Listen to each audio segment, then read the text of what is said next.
നമസ്കാരം, എല്ലാ കുട്ടികൾക്കും ഗിരീഷ് സാറാണ്. 2024 2021 പ്രാക്ടിക്കൽ തുടങ്ങിയപ്പോൾ ഞാൻ ഉഡായിപ്പിലൂടെ വീഡിയോ ചെയ്യാമെന്ന് പറഞ്ഞപ്പോൾ എല്ലാ കുട്ടികൾക്കും വളരെ ഇഷ്ടപ്പെട്ടൊരു വാക്കാണ് ഉഡായിപ്പ് എന്ന് പറയുന്ന സാധനം. നമ്മുടെ എല്ലാവരുടെയും മനുഷ്യൻ തെറ്റ് കാണിക്കാത്ത മനുഷ്യനൊന്നുമില്ല. ഇത് നല്ല തെറ്റാണെങ്കിൽ അത് നേരത്തെ അറിഞ്ഞിട്ടാണെങ്കിൽ നമുക്ക് തിരുത്താനും മാർക്ക് കിട്ടാനും ഉറപ്പാക്കാം. അന്നേരം ഉഡായിപ്പിലൂടെ നമുക്ക് ഫുൾ മാർക്ക് മേടിക്കാവുന്നതാണ് വീഡിയോ. നെഗറ്റീവ് തമ്മിൽ ഇട്ടിട്ട് മാഷെ നെഗറ്റീവ് പറയുകയെന്ന് വിചാരിക്കരുത്. നെഗറ്റീവിൽ നിന്ന് നമ്മൾ എങ്ങോട്ട് കയറുകയാണ്, നെഗറ്റീവ് ചേർന്ന് പോസിറ്റീവിലോട്ട് കയറുകയാണ്. വളരെ ഉപകാരപ്പെടുന്ന വീഡിയോ. ഏത് ലാബിനാണെങ്കിലും നമ്മൾ ശ്രദ്ധിക്കേണ്ട കാര്യം physics, chemistry, maths, botany, zoology, computer science എന്ന് വേണ്ട എല്ലാ ലാബുണ്ടോ ആ ലാബുകൾക്കെല്ലാം ഇങ്ങനെ ഞാൻ ഈ പറയുന്ന കുറച്ച് കാര്യങ്ങൾ ശ്രദ്ധിക്കണം. അധ്യാപകരുടെ മനഃശാസ്ത്രപരമായ കാര്യങ്ങൾ, വിദ്യാർത്ഥികളുടെ ഉഡായിപ്പുകൾ, ഇതെല്ലാം കൃത്യമായിട്ടും. കാരണം ഞാനും ലാബിൽ അധ്യാപകനായിട്ട് നിന്നപ്പോഴും തിരിച്ച് എക്സാമിൻ ഡ്യൂട്ടിക്ക് പോയപ്പോഴും ഒക്കെ ഉള്ള ഇത് നമുക്കറിയാമല്ലോ. നമ്മളൊരു വിദ്യാർത്ഥി ആയി കഴിഞ്ഞ ശേഷമാണല്ലോ അധ്യാപകനാകും. അന്നേരം ഇത് 2024 വ്യത്യാസമാണ്. ന്യൂജനാണ്.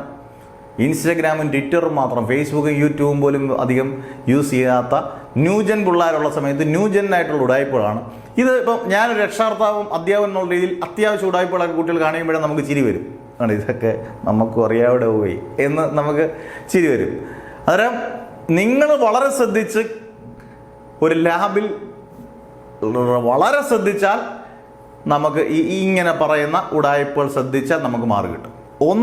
നമ്പർ 1 ഉഡായിപ്പിൽ നമ്മുടെ കയ്യിലും കൈയുടെ വശങ്ങളിലോ കാലിൽ എഴുതിക്കൊണ്ട് വരുന്നൊരു കുറവാണ്. ഞാൻ ഡാപ്പ്, bit, micro bit, macro bit എന്നുള്ളതല്ല ഉദ്ദേശിക്കുന്നത്. കയ്യിൽ എഴുതിക്കൊണ്ട് വരും AF=UV/U+V T/2π√L/G. എന്നിട്ട് ഇങ്ങനെ നോക്കിയിരുന്ന് എഴുതുക. ഇത് അന്ധകാലത്തെ ഗാന്ധിജിയുടെ കാലത്തെ കള്ളത്തരമാണ്. ഇതൊന്നും ഇക്കാലത്ത് ഒരിക്കലും ചെയ്യരുത്. അധ്യാപകൻ ക്വസ്റ്റ്യൻ പേപ്പർ നോക്കുമ്പോൾ എപ്പോഴായാലും ഒരു അധ്യാപകൻ വളരെ കുറച്ച് കുട്ടികളെ നമ്മൾ പബ്ലിക് എക്സാമിന് ലാബ് ചെയ്യാൻ വരുത്തുള്ളൂ. ഒരു എക്സാമിനർ അത്രയും കുട്ടികൾ വളരെ ഫോക്കസ്ഡ് ആയിരിക്കും. അന്നേരം നിങ്ങൾ ആദ്യം തന്നെ ഇത് ഒഴിവാക്കുക. നമ്മുടെ ഫസ്റ്റ് ഇംപ്രഷൻ എന്ന് പറയുന്നത് ഇതാണ്. കയ്യിലെല്ലാം എഴുതിക്കൊണ്ട് വരിക, അത് നോക്കി എഴുതുക. പോയടി അവിടെ വെച്ച് നമ്മുടെ ആദ്യത്തെ ഇംപ്രഷൻ പോയി. അന്നേരം എഴുതിക്കൊണ്ട് വന്നില്ലെങ്കിൽ നമുക്ക് അത് പഠിച്ചുകൊണ്ട് പോയാൽ കുറച്ച് കാര്യങ്ങളേ ഉള്ളൂ. ഇച്ചിരി കഷ്ടപ്പെട്ടങ്ങ് പഠിക്കണം. പഠിച്ചുകൊണ്ട് പോയി എഴുതുക.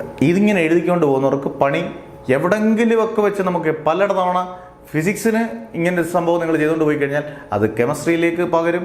കെമിസ്ട്രിയിലേക്ക്, മാത്സിൽ നിന്ന് എല്ലായിടത്തും ടീച്ചർമാർ അങ്ങോട്ടും ഇങ്ങോട്ടും സംസാരിച്ച് നിങ്ങൾക്ക് എല്ലാ ലാബിനും കുറച്ച് മാർക്കുകൾ പോയിക്കൊണ്ടേയിരിക്കും. ഇനി അടുത്ത ഫിസിക്സിൻ്റെ വളരെ ശ്രദ്ധിക്കേണ്ട ഒരു കാര്യം, 2 എക്സ്പെരിമെൻ്റാണ് ഫിസിക്സിന് തരുന്നത്. നിങ്ങൾ ക്വസ്റ്റ്യൻ വായിക്കുമ്പോൾ നിങ്ങൾക്ക് 2 എക്സ്പെരിമെൻറ്റിൽ ചിലർക്ക് 2 അറിയത്തില്ല, അല്ലെങ്കിൽ ഒരെണ്ണേ അറിയത്തുള്ളൂ. നിങ്ങൾ ടീച്ചറിനോട് എന്നിട്ട് പറയും ടീച്ചർ വളരെ പാവം അല്ലെങ്കിൽ ഭയങ്കര സ്ട്രിക്റ്റ് എന്തും ആയിക്കോട്ടെ, ടീച്ചർമാർ അങ്ങനെ നിൽക്കാൻ പറ്റൂ അല്ലേ? അന്നേരം നിങ്ങൾ എന്നിട്ട് പറയണം ടീച്ചർ ഞാൻ ഈ 2 എണ്ണം പഠിച്ചില്ല.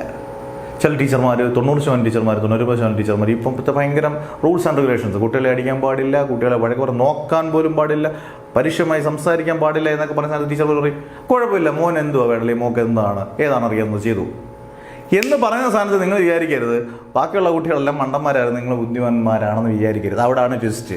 ഈ 2 എക്സ്പെരിമെൻറ്റ് നിങ്ങൾ മാറ്റി വേറെ ടീച്ചർ 2 എക്സ്പെരിമെൻറ്റ് അല്ലെങ്കിൽ 1 എക്സ്പെരിമെൻറ്റ് നിങ്ങൾക്ക് അറിയാവുന്ന എക്സ്പെരിമെൻറ്റ് നിങ്ങൾ പറയുന്ന എക്സ്പെരിമെൻറ്റ് തരുമെങ്കിൽ അതിൻ്റെ അർത്ഥം നിങ്ങൾക്ക് ഓൾറെഡി കുറച്ച് മാർക്ക് കുറയും. സംശയം വേണ്ട. അന്നേരം ഉറപ്പായിട്ടും അത് മാർക്ക് കുറയുന്ന സാധനമാണ്. ഒരിക്കലും കിട്ടുന്ന എക്സ്പെരിമെൻറ്റ് നിർബന്ധമായിട്ട് ചെയ്തിരിക്കണം. ഉറപ്പാണല്ലേ? ഓക്കെ. ഇനി പലരും ഇല്ലേ ബാല്യകാലത്ത് നൊസ്റ്റാൾജിയ പോലൊരു സംഭവമുണ്ട്. ഇപ്പം ഉദാഹരണം ഫസ്റ്റ് ബെഞ്ചിലും ലാസ്റ്റ് ബെഞ്ചിലും ഇരുന്ന് ചെയ്യുന്നു. ഫസ്റ്റ് ബെഞ്ചിൽ ഇരുന്ന ആൾ ചെയ്യുന്നു, ലാസ്റ്റ് ബെഞ്ചിൽ ഇരുന്ന ആൾ ചെയ്യുന്നു. ഫിസിക്സ് സിമ്പിൾ പെനിലും ചെയ്യുകയാണെന്ന് വിചാരിക്കുക. ഫസ്റ്റ് ബെഞ്ചിൽ വെർണിയർ ഇരുന്ന് ചെയ്യുന്നു. എന്തോ ആയിക്കോട്ടെ, ഏത് എക്സ്പെരിമെൻ്റ് ആയിക്കോട്ടെ.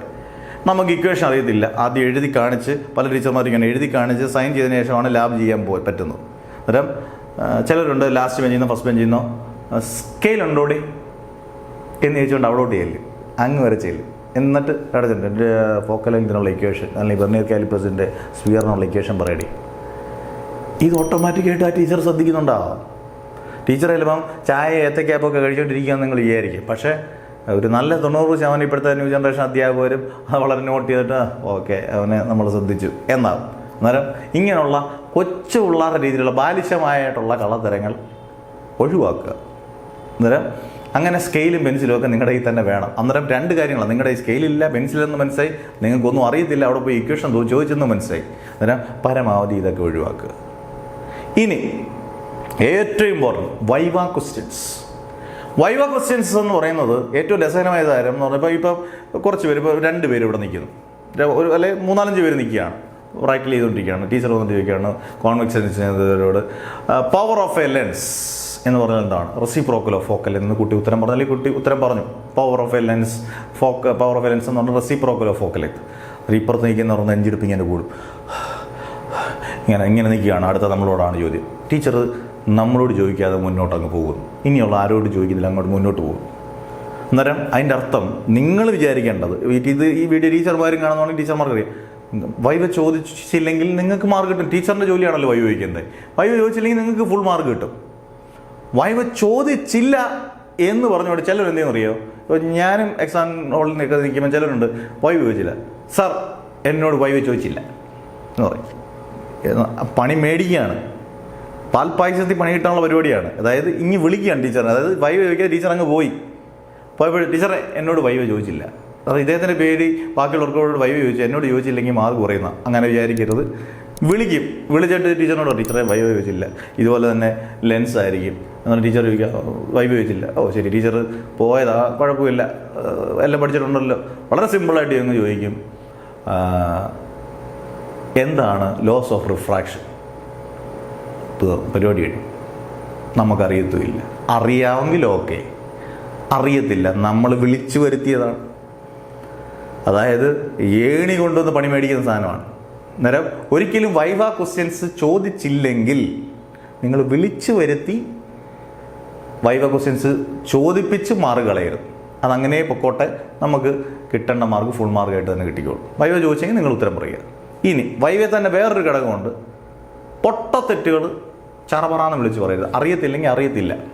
ഒരു കാര്യം ചോദിച്ചു, നമ്മളോട് സിമ്പിൾ പെല്ലത്തിൻ്റെ ഇക്വേഷൻ ചോദിച്ചു, അറിയത്തില്ല, എനിക്ക് അറിയത്തില്ല. നമ്മൾ ഇല്ലാത്ത പൊട്ട ഉത്തരങ്ങൾ ചറപറ സീരീസായിട്ട് എപ്പിസോഡായിട്ട് വെബ് സീരീസ് പോലെ പറഞ്ഞാൽ അവിടെയും പണി കിട്ടും. കാരണം വേറൊന്നുമല്ല, നിങ്ങൾക്ക് ഒന്നും അറിയത്തില്ലെന്നുള്ളതാണ്.